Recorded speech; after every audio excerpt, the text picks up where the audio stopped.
소유자는 매도 타임이 시장이 돼가고 있고 네. 되었고 매수자 입장은 이거를 따라가냐 마냐를 결정하는 타임이 지금 피크인 것 같아요. 물림이 올라가 주려면은 좀 분배가 되면서 가야 되는데 지금의 형태는 지대 부동산 쪽으로 몰려 있잖아요. 그럼 이건 불균형이 결국은 깨질 수밖에 없잖아요.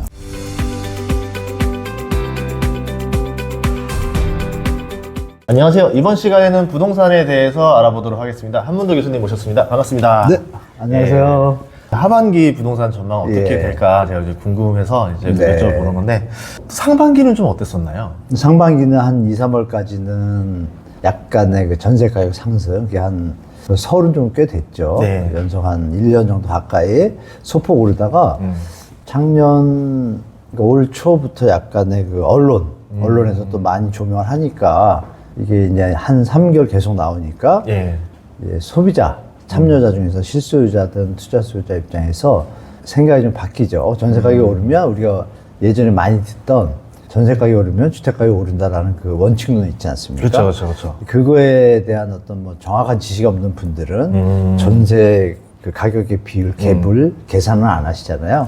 그냥 올라간다는 추세라는 거에 대해서 심리적으로 이제 반응을 하신 것 같고, 게다가 이제 정책 자금이 소리 없이 아시는 바와 친생활론 있지 않습니까? 거기다가 이제 디딤돌이나 이런 부분들도 또 금리를 정부가 많이 낮췄어요. 지금 1%대짜리 대출이 네, 그건 신생활론 1%짜리고. 그리고 이제 나머지 주택담보대출도 정책 자금이 좀 투입이 돼가지고 금리가 2%대짜리들이 많아요. 신용등급 1등급이면 거의 2.0%도 있고. 이러다 보니까 그게 이제 기준금리하고 좀 역전됐잖아요, 어떻게 보면. 그 부분이 이제 조명이 많이 안 됐죠. 근데 그게 실소유자나 투자소유자들 입장에서 이제 정보가 다 들어가잖아요. 그 부분들이 움직이기 시작한 게 본격적으로 3월 이후부터인 것 같아요. 4월, 5월 거래량도 받쳐주는 수준이 물론 평균 수준은 안 돼요. 안 되는데 반응이 좀 있었고 5월, 6월까지 이어질 것 같아요. 5월도 확실히 거래량도 나왔고 그 거래량 개념이 서울이 6,200건인데 지금 한 4,000건대까지 올라왔고 지금 6월은 피크인 것 같아요, 제 생각에. 지금 오늘 날짜로 제가 체크하니까 보통 이 날짜면 이제 6월 말까지가 7월까지 신고하니까 계산해 보면은 지금 정도만 2,000이면 한 4,000 나오고 3,000이면 6,000 나오고 이런 비중을 돌 수가 있는데 근데 지금 벌써 4,000대 왔어요. 그러면 잘하면 6월 달 거래량이 6,000, 7,000도 갈 수도 있어요. 여기가 이제 제가 볼 땐 꼭지 같아요. 그게 이제 한 달 정도 더 이어질 수 있겠지만 제가 볼 때 가격이 오르지 않습니까? 오르면 뭐 소장님이 잘 아시는 바와 같이 가격과 부담, 이자가 낮더라도 가격이 2배 오르고 그 이자가 반 내리면 똑같은 얘기잖아요. 그 지점이 기억하시는 2022년 초 그때 상황, 거래량이 다시 줄기 시작하고 고점에서 가격 저항에 이제 부딪히는 그건 이제 후의 얘기고 지금 상황은 그래서 그 붐이 계속 보도도 이제 접하실 거고 약간 무주택자분들은 좀 마음이 안 좋으실 텐데 다주택자분들이나 투자 입장에서는 좋은 시장인 거죠. 어떻게 보면 다 소유자는 매도 타임이 시장이 돼가고 있고 되었고 매수자 입장은 이거를 따라가냐 마냐를 결정하는 타임이 지금 피크인 것 같아요. 그래서 이제 한두 달, 길면 한두 달, 세 달, 짧으면 한 달 정도 더 갈 것 같습니다. 제가 그러면 지금 정책 자금은 이제 거의 뭐 바닥이 나가는 건가요? 이게 끝나면 또 이제 유동성이 사라질 거 아니에요? 네, 그 시기를 제가 이제 말씀드린 대로 한두 달, 세 달 정도 보고 있는 거거든요. 그래서 최근에 아시겠지만 허브에서 그 주택금융상도 그렇고 보증보험 액수도 밀렸잖아요. 전세수도 많이 늘어났거든요. 이런 부분이 어느 정도 한계점에는 거의 왔고 뭐 소장님도 아시다시피 이자 차익 부정 있지 않습니까? 이게 작년에도 한 1조가 넘어요. 이거 어마어마한 액수거든요.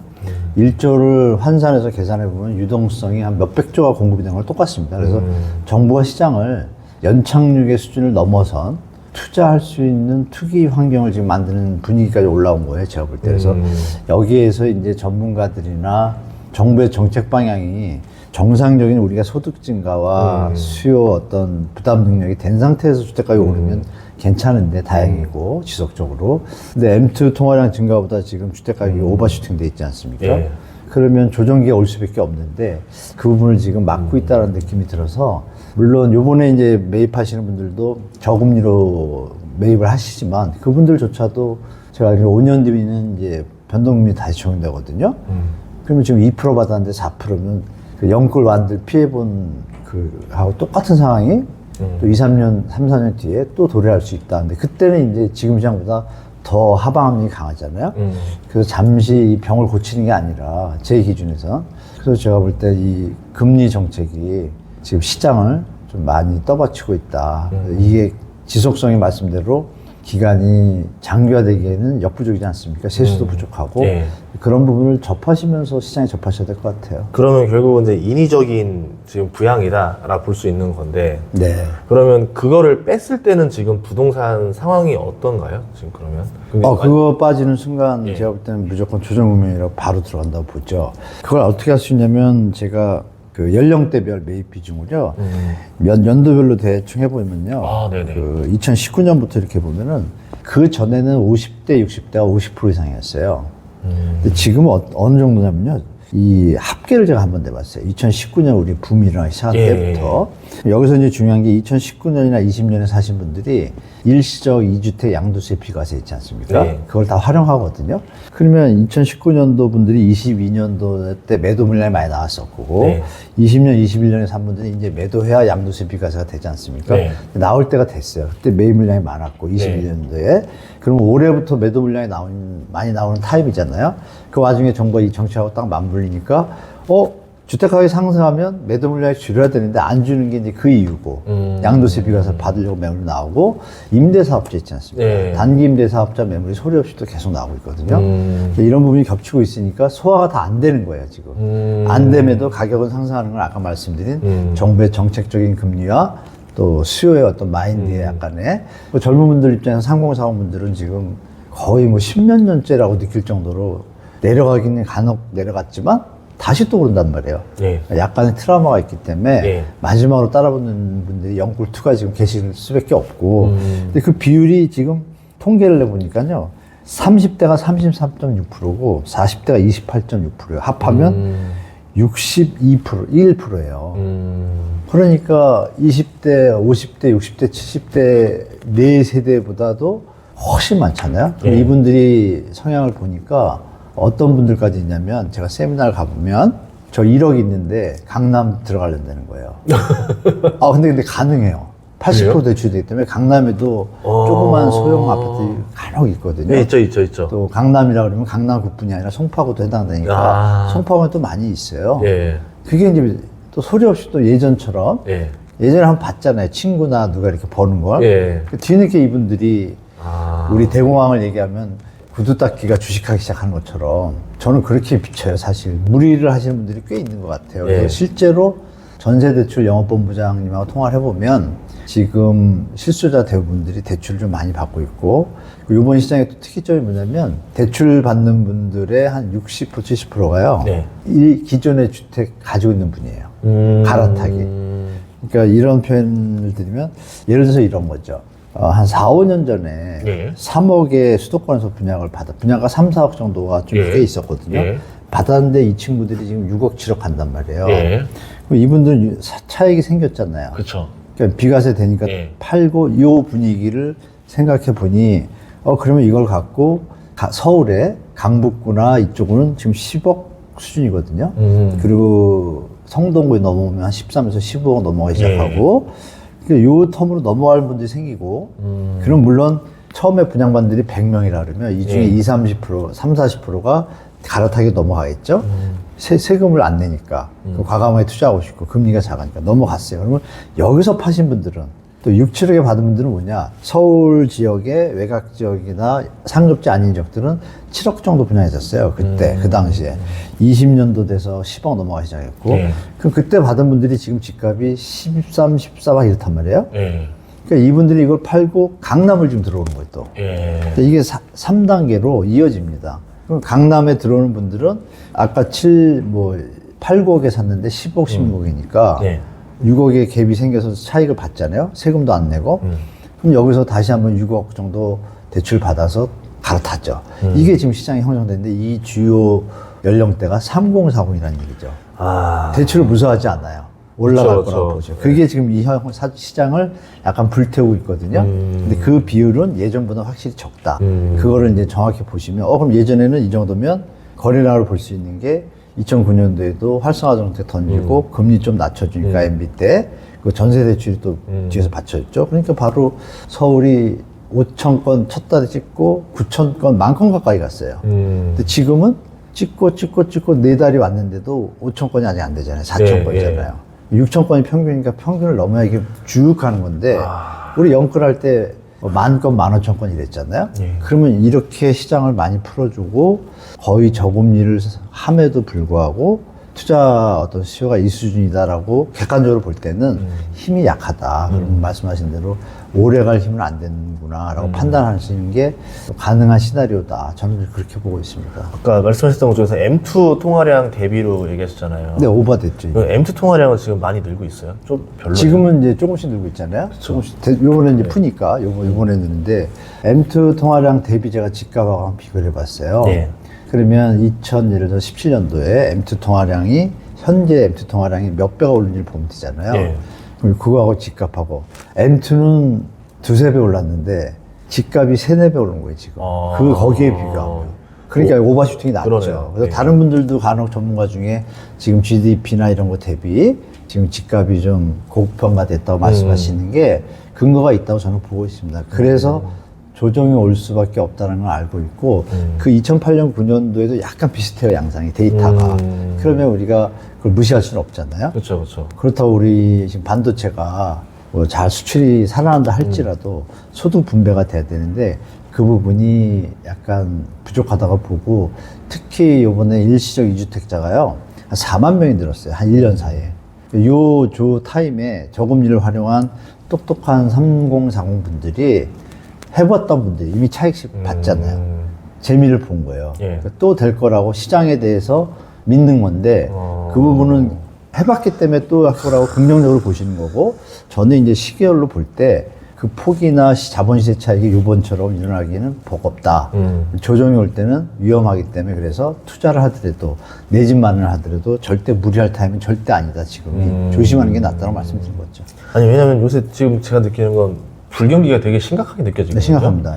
그러니까 지금 뭐 주식이니 이런 게 뭐 증시가 좋다 하더라도 주변에 신규 투자자들은 별로 안 보였어요. 기존에 투자하던 분들만 즐기는 맞습니다. 거고. 하던 분들이 하신 거죠. 나 재테크 해볼까 하는 사람들이 안 보이는 시장인데 여기서 집값이 이제 뜨니까 도대체 누가 돈 있어서 지금 집을 사는 걸까?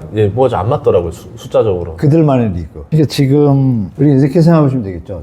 415만이 2주택 이상이거든요. 물론 2주택도 있지만 3주택, 10주택, 20주택도 있어요.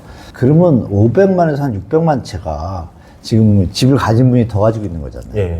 그거는 뒤에서 사줄 때 계속 들고 가는데 정부가 또 종부세 감면이라든지 이런 세제 완화를 많이 했잖아요. 그러니까 보유하는데 부담이 좀 덜하니까 가져가 보는 거예요, 지금. 가져가 보는데 영끌로 무리하게 하시는 분들, 부담 능력을 넘어선 분들은 못 버티는 것이고. 지금 아이러니한 게 뭐냐면 또 경매 물건은 지금 최다예요, 계속. 맞아요. 양극화 시장이 벌어진 거예요. 그러면 이런 거죠. 우리가 속칭 뭐 평소에 얘기하는 될 놈은 된다 이런 거 있잖아요. 그런 시장으로 이제 차별화되고 국제화되고 지방도 또 마찬가지. 지방 부산에서도 어디는 그래도 강세를 계속 띄고 나머지는 지방에 다 부산 같은 경우 예를 들면 다 다우닝이거든요. 근데 해운대는 다우닝의 폭이 적어요. 다우닝 되고 있지만. 근데 이쪽에 이제 물결이 가시화되고 중장기화되면 이쪽도 따라올 수밖에 없거든요. 왜냐하면 이 가격을 유지하는 거는 차계 수요자가 받쳐줄 때 유지가 되잖아요. 안 받쳐주면 여기서 매도 물량이 나오기 시작하면 다우닝 되잖아요. 그 시기가 말씀처럼 경제적인 어떤 요소들이 뭐 소장님이 더 잘 아시지만 임금 지대 이자 토지노동 자본의 3요소를 볼 때 임금이 지금 안 오르잖아요. 근데 이자가 낮춰진 거로 지금 버티는 거잖아요. 지대는 오르는 거잖아요. 집값이 오르는 게. 그렇죠. 그럼 볼륨 총무회를 볼 때 이 볼륨이 올라가 주려면은 좀 분배가 되면서 가야 되는데 지금의 형태는 지대 부동산 쪽으로 몰려 있잖아요. 그럼 이건 불균형이 결국은 깨질 수밖에 없잖아요. 임금을 가진 분들이 지대를 지불하는 건데 이 균형이 지금 깨지는 게 보이지 않습니까?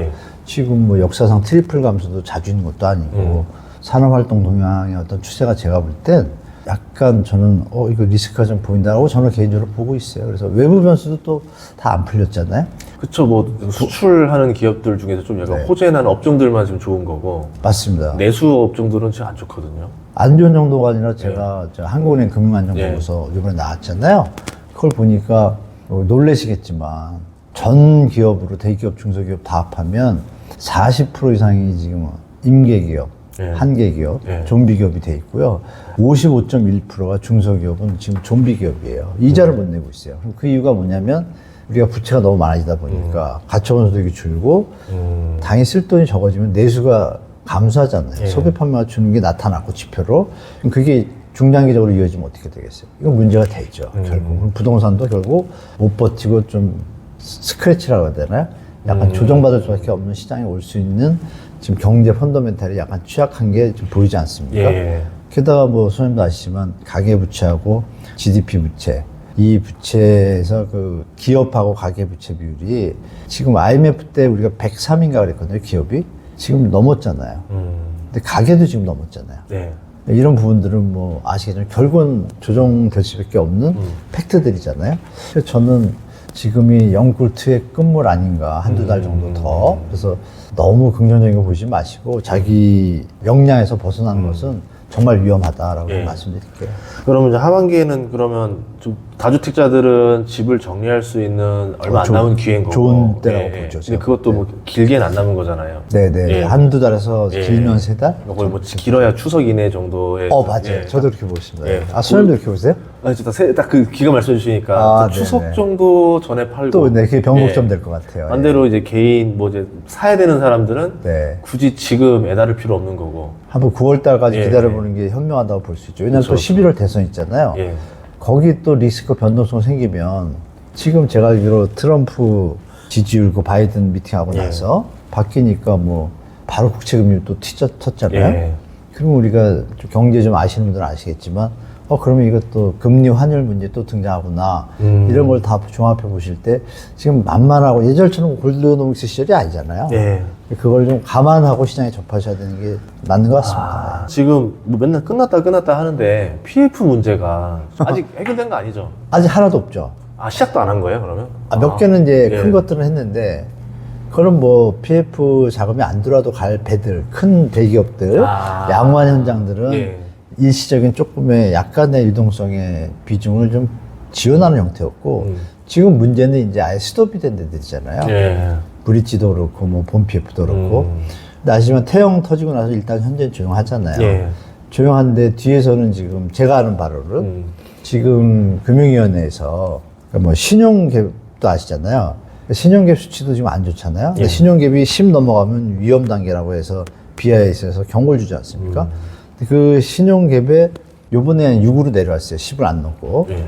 근데 그게 왜 늘어났나를 보니까 지금 PF 현장 중에서 금융위원회의 지도와 감독과 지금 그 프로그레스로 인해서 PF 재구조와 이런 시스템에 의해 가지고 큰 현장들이 몇 개지 좀 뭐 넘긴다든지 이렇게 해서 정리된 게 좀 있어요. 예. 그러면 거기에 있던 대출이 부채가 아니라 다시 이제 원금 환상 상환이 되니까 그 비율이 줄었어요. 그러니까 제가 느끼기에는 금융위원회가 갑자기 왜 스탠스를 바꿨잖아요. 어느 시점부터 좀 강하게 예. 경고 맺히고 저축은행이 뭐 정리해라 이런 식으로. 예.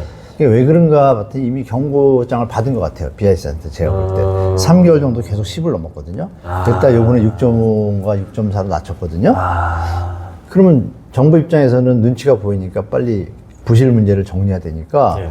한꺼번에 할 수는 없고 예. 그러니까 만만한 이금융권에 일단 그 짐을 던진 거예요. 그래서 이 금융권은 지금 볼멘 소리 많이 하거든요. 왜냐하면 똑같은 어떤 수준의 사업장인데 이 금융권에는 지원이 안 들어가고 이래서 좀 불만이 많아요. 어떤 현장들은 또 치라고 하니까 채권단이 있지 않습니까? 예. 채권단이 이건 너무 억울하거든요. 예. 그러니까 자기들이 다른 자산운용사한테 일단 넘겨요. 그러면 일단 자본 비율이나 조정이 되지 않습니까? 예. 이런 걸로 지금 그러니까 정부의 뜻대로 지금 안 가고 있어요, 현장들이. 그럼 이 얘기는 뭐냐면은 정부가 그리는 그림대로 가는 시나리오가 명료하게 투명화된 데이터가 없잖아요. 예. 아직도 못 내놓고 있잖아요. 예. 결정적으로 6월 말까지 요번에 바꾼 거 있잖아요. PF 단계, 4단계로. 부실 우려 악화 이렇게 2개를 더 뒀잖아요. 이거 조사해서 발표하고 재구조화 간다 그랬어요. 조용하잖아요. 예. 분명히 한 달 전에 발표할 때는 막 대대적으로 갑자기 부실 채무 비율을 136조로 우리는 맨날 알고 있었는데 예. 갑자기 230조로 늘었잖아요. 예. 어마어마한 일인데 언론들이 또 그 조명을 살짝 안 하고. 맞아요. 그게 아시지만 새마을금고는 원래 PF 지원 대상도 아니고 신탁사도 아니지 않습니까? 예. 신탁사는 자기들이 알아서 가야 되는데 여기가 터지게 생긴 거예요. 갑자기 이제 불난 거죠. 금융위원회 감독 입장에서 이거 여기서 터지게 된 거야. 실제로 채권단이 신탁사가 채무보증을 쓴 현장에 진도가 안 나가니까 신탁사에 소송을 걸어서 이겼어요. 그러니까 그때 이제 불똥 튄 거예요. 이거 신탁사들이 망가지면 결국 PF가 망가지잖아요. 그렇죠. 부랴부랴 지금 구조계획 발표했고, 그럼 말대로 6월 달이니까 발표해야 되잖아요. 예. 7월 넘어왔으니까. 안 하잖아요. 그게 뭐예요? 뭔가 정리가 잘 안 되는 거죠. 그렇죠. 뭔가 성과가 있어야 발표를 하는데. 성과가 있었으면 벌써 하지 말라도 했겠죠? 지금 뭔가 좀 좀 정리가 안 되는 거죠. 그러면 그 마곡도 마찬가지죠. 태영건설 마곡 현장도 다 같이 하기로 했는데 지금은 되는지 안 되는지 모르겠어요. 한두 달 동안 금리 채권단이 6인가 7% 요구하고 태영은 좀 깎아달라 이러는데 그러면 채권단 입장에서는 이거 리스크도 있는데 그쵸. 도저히 이거 조달금리가 안 나고 그거 한두 달 싸우잖아요. 그럼 금감위가 말한 대로 진도가 안 나가잖아요. 그러니까 이런 것들이 아직은 수면 아래 있다. 그래서 이게 뭐 아시는 바와 같이 2년 차가 이제 10월이잖아요. 그 사이에 어떤 일이 일어나도 이상하지 않다. 저는 그렇게 보고 싶다. 그래서 중요한 건 이거죠. 그 현장들의 핵심이 뭐예요? 분양이 안 돼서 터진 거잖아요. 그럼 분양이 되면 되잖아요. 그렇죠. 정부가 지금 아까 말씀드린 2인적인 정책을 막 쓰는 것들이 PF 현장의 분양가도 염두에 둔 거겠죠. 그래야 이게 바란스가 맞아야 시장에서 받아줄 거라고 하고 밀어붙였는데 현장들을 보니 서울은 그나마 어떤 수요가 있어서 버티는데 지방들은 전혀 힘을 못 쓰는 거예요. 계속 미분양이 폭탄인 거잖아요. 그렇죠. 당한 거죠. 금융위도 제가 볼 때. 그러면 이것이 과연 어떻게 나타날지는 우리 시청자분들이나 일반인들 중에서 건설계통이나 개발 디벨로퍼들은 대충 알고 있고 이것이 쉽게 이렇게 잘 해결되기는 어렵다라고 저는 보고 있습니다. 지금 PF 현장들도 보면 주거용도 있겠지만 비주거용도 많을 거 아니에요. 그거 어마어마합니다. 뭐 생활형 숙박시설, 레지던스 한창 그 박을 때인데. 맞아요. 근데 지금 경기가 좋고 안 좋고에 따라서 얘네들은 분양의 영향을 엄청 크게 받잖아요. 네네. 주거는 뭐 어떻게 해서라도 필수제니까 어떻게 맞습니다. 밀어붙이면 되지만 이거는 사람들이 필요한 게 아니니까 오피스를 짓든 뭐 레지던스를 하든 생수가 사면 안 들어가 버리니까 진행을 해도 문제인 거고 안 해도 문제인 거고 완전 지금 이런 상황이잖아요. 잘 아시네요, 우리 선생님 역시. 그러니까 그걸 조명을 많이 안 하잖아요. 가끔은 이제 좋은 기자분들이 조명을 해줬는데 특히 물류창고 같은 거 예를 들면 한 3, 4년 전에 좋을 때 뭐 어마어마하게 사업이나 펀딩이 많이 들어갔어요. 근데 지금 다 10%만 지금 움직이고 나머지는 스톱이거든요. 그렇겠죠. 그걸 이자만 내고 좀 버티고 있거든요. 근데 말씀드린 대로 주거용은 그나마 수요가 있으면 비주거용은 경제가 살아나고 이러지 않으면 쉽지 않잖아요. 그럼 우리 경제 상황은 뭐 소장님도 아시지만 만만치 않잖아요. 내수 쪽이. 그렇다면 그거는 손실 확정 구간으로 들어가는 게 아닌가. 그럼 확정이 됐을 때가 문제인 거죠. 됐을 때는 이제 채권단 금융기관들의 손실로 다가올 거고 그 부분에서 자본 조달에 지금 물론 대손 충당금을 잘 쌓아놓은 것 같은데 그게 여러 개 터지면 충당금이 카바를 못할 경우가 문제잖아요. 그렇죠. 그게 이제 안 일어난다는 보장은 없고 결론은 경제인데 그러니까 우리 시청자분들이 부동산을 보실 때 경제 상황이 내수가 많이 좋아지고 물론 수출도 도움은 되지만 분배가 잘 안 되니까 내수가 받쳐주고 같이 가는 일을 보시면서 부동산 시장을 같이 보셔야 되고 PF 현장도 결과는 그런 수순이다. 경제가 살아나지 않으면 결국은 손실 확정, 좋은 말은 손실 확정이지만 부도 나는 거죠. 그러면 그 좀 마감 기한 같은 게 있어요? 뭐 PF가 이제 어느 정도 정리돼야 되는 기간? 지금 2년 차니까 금융기관들에서 이제 그 분류를 하지 않습니까? 그 이자를 못 내는 게 저번에 레고 때 한 이자 유예 한 번 있었잖아요. 그걸로 해서 이제 이번에 정부에서 4단계를 나눴잖아요. 그러니까 자체적으로는 예전에 3단계로 나누고 3개월 연체되면 채권단이 가서 시행사하고 시공사하고 타협하고 협의했는데 이게 이제 2년째가 됐잖아요. 그러니까 지금 시간을 말씀하신 게 그 얘기를 하신 것 같은데. 또 연장이 안 되는 그 구간. 그 구간에 이제 들어오는 게 10월이잖아요. 그러면 그때는 채권단도 결정해야 되지 않습니까? 결정해야 되는데 또 이 얘기 저번에도 한번 말씀드린지 모르지만 대주단이라고 있지 않습니까? 대주협력단의 모임이 있는데 지금 거기서 약간 균열이 생겼어요. 다 같이 협력을 해서 현장마다 서로 크로스로 펀딩하고 이런 것들이 겹쳐 있을 텐데 대주단에서 2개인가 3개 은행을 저축은행을 아웃시켰습니다. 그럼 이 현장은 죽으란 얘기잖아요. 이 현장에 채권을 가지고 있는 이 금융기관들이 다른 데도 갖고 있을 거 아니에요. 예. 그럼 이 부분이 힘들어지면 이 부분은 어떻게 되겠어요? 이쪽 현장에서 대주단에서는 빠졌지만 그냥 개인적으로 재산권 때문에 그 기관에서는 경매 들어가야 채권세가 되지 않습니까? 예. 물론 순위가 밀린 거는 손은 안 되겠지만 자기들이 선순위 있는 거는 무조건 다 경매 치겠죠. 예. 그럴 일이 벌어질 배제에서도 어딘가 벌어지겠죠. 그런 시나리오들이 존재하죠. 예. 아마 금융이나 금감위가 말씀 주신 대로 PF 문제가 정말 예. 조정화가 잘 됐다 싶으면 벌써 발표했겠죠. 예. 그럼 이제 이걸 기억하시면 되죠. 태형 터지기 전에 그랬잖아요. 전혀 문제 없다, 잘 간다. 터지고 나니까 태형 이후에 이제 잘 될 거다. 예전에 IF 때가 그랬잖아요. 네, 맞아요. 똑같은 일 말씀이에요. 괜찮다. 그러고 나서 터지고. 그쵸, 아버지가 집안이 어려운데 어렵다 막 이럴 수는 없잖아요. 그 마음은 이해하는데 지금은 약간 예전과는 다른 국면이니까 정부가 조금은 오픈을 해서 시장 참여자들이 좀 대비할 수 있는 시간 이런 걸 줬으면 좋겠어요.